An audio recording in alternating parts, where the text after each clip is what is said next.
Kenapa ayam panting? Yang jelas dia sedang bernafas, kalau nggak ia diem saja. Next, bukan itu alasannya, lalu apa? Nomor 1, karena suhu udara kandang panas.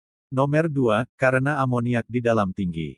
Nomor 3, kelembaban udara tinggi. Lalu apa akibatnya jika panting terlalu sering atau terlalu lama? Paling ringan ayam akan ngorok, juga bisa cekrek atau CRD. Yang paling jarang disadari adalah penyerapan pakan tidak maksimal. Yang paling parah, kematian tinggi akibat dari heat stress atau heat stroke. Perlu penanganan cepat dan tepat. Pertama, mempercepat pergerakan sirkulasi udara dengan kipas. Kedua, penyemprotan air jika kondisi panas. Ketiga, pemberian vitamin elektrolit, dan jika karena amoniak, maka diperlukan tindakan pengerukan kotoran dan penanganan lain untuk mengurangi amoniak.